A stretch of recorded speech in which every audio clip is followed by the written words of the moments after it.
مصنع الاكياس البلاستيك. مبدئيا ده المواد الخام، ده HD، وده LLD لينير، ده خامة هاي. طبعا الهالك السكراب الفاقد بمعنى اصح، ده الريسايكل بيدخل في المواد الخام اللي هو عادة التدوير. طبعا ده مكنة الفيلم. بداية عملية التصنيع بتبدأ من الخلاطة، تجيب المواد الخام تخلطها وتجمعها على بعضها بنسب معينة بخلطات معينة، وتبدأ تحطها في مكنة الفيلم في الأدوس وباللون اللي انت عايزه بالشغل اللي انت عايزه، ويطلع الفيلم ويطلع الشغل زي ما انت شايف. بكر يطلع بكر جاهز. بعدين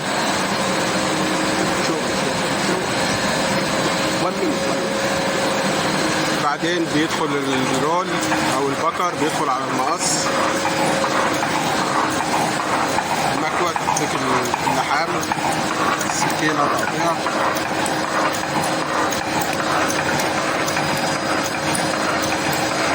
امشي سوي بريس.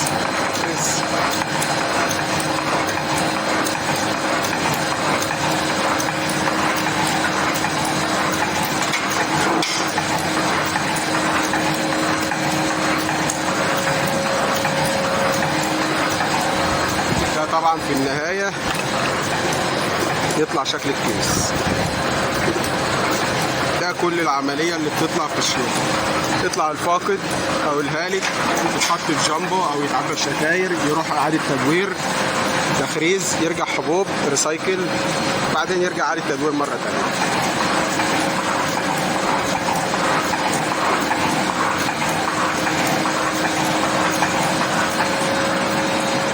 طبعا المكن بيختلف من كل مكن للتاني، في مكن تايواني، في مكن صيني، في مكن مصري، في مكن باكستاني، هندي، ايطالي، الماني، كتير. كل مكنه وسعرها، وكل حاله مكنه وسعرها، جديد مستعمل، كل شيء متوفر. سامح الطويل، رقم واتساب 010 10 65 40 10. شكرا.